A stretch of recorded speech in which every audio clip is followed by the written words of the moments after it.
2 million federal workers are now facing a deadline and an important decision under the new Trump administration. Tuesday, they received an order, a letter offering them a buyout if they agree to leave their jobs by next week. It says if they can help, if they do it, they can have their full pay and benefits for 8 months if they resign by February 6th, which is tomorrow or midnight.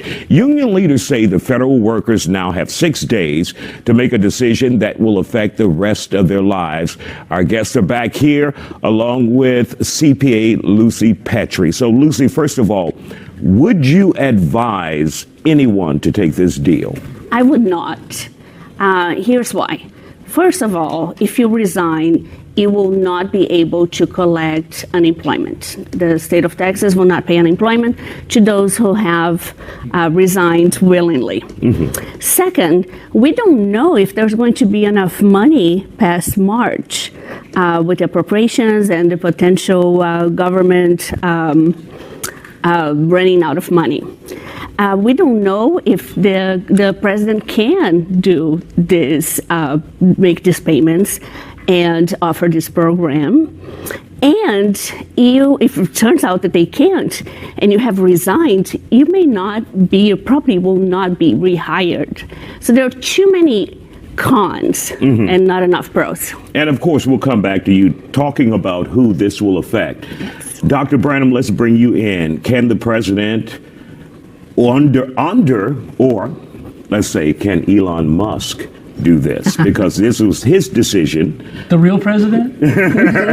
In part with USA aid. I know I'm gonna get in but trouble we're for that. talking about the president for the bigger picture when it comes to federal workers saying resign and we'll give you 7 months pay. Well, it is crazy, right? I mean, you send out letters to everybody and say resign now, and you don't look and say, okay, this is the person I really need, and then we do that actually after the fact, right? We forgot. So right now we have all these letters going out to people who may be really, really good employees. If I was a really, really good employee and I could take that 7 months and I knew I could go out on the job market and do better, that's what I would do. Mm-hmm. So when we get right down to it, can Donald Trump do it?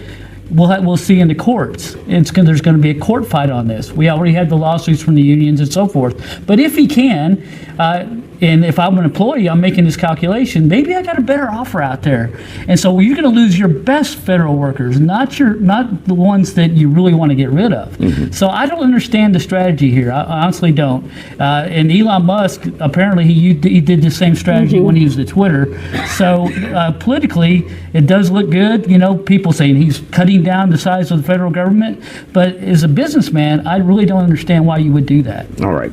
Dr. von Biedenfeld, your thoughts. What do you think the end game is here with the president saying resign on February 6th and we will pay you for a few months and then move on with your life? Well, we've got the rational justification again, but I 100% agree with Lucy on the idea that you don't have any guarantees on your pension, you don't have any guarantees on rehire, and possession is 9/10 of the law. So as soon as you surrender that access key, good luck getting it back.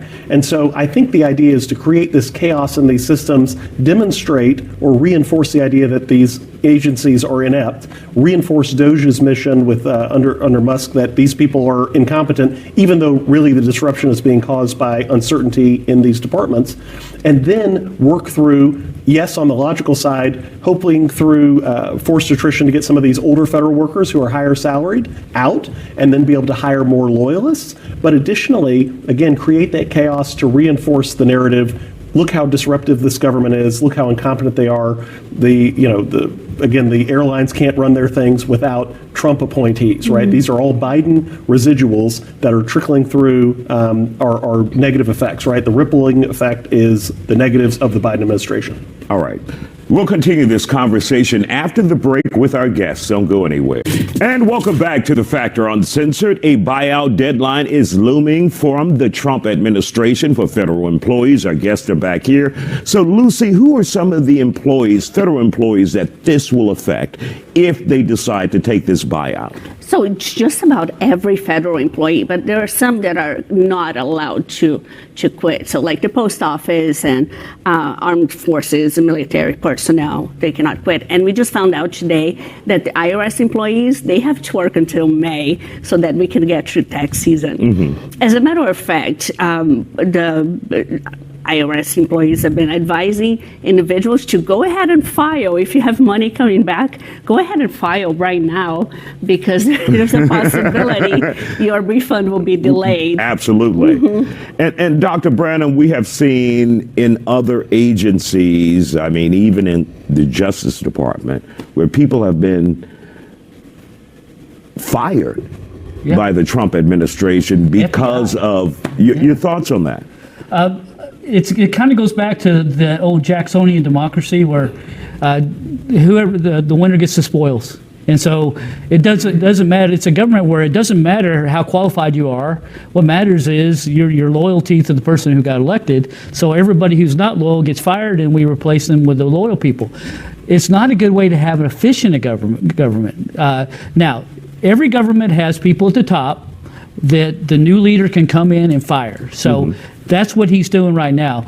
But there are people with expertise who make this a career, who are the ones who actually know what we call bureaucrats. And it sounds like a dirty word, but they're experts at what they do. They know what they're doing. They are. And it's bureaucrats, it's a dirty word because they're associated with inefficiency, right? Which is exactly the opposite of Elon Musk. But these are people that know how things work. They have institutional knowledge. And without that, you're always in trouble.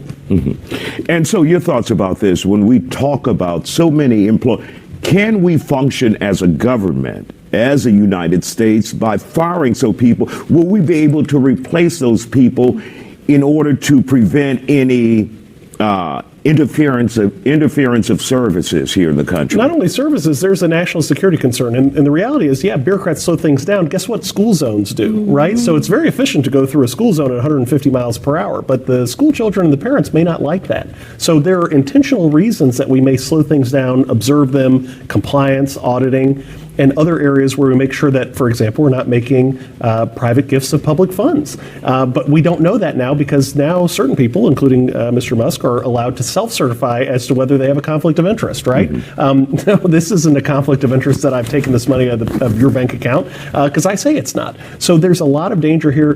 Building this level of institutional knowledge is challenging. These are large federal buildings. The Pentagon, multiple layers. You can't even find the restroom in that place without a guide. And so you're just going to fire the person? Well, it's going to be pretty embarrassing for some of these septuagenarians that we're putting in these places, because they're going to need to find the restroom, and they're not going to be able to find it quickly.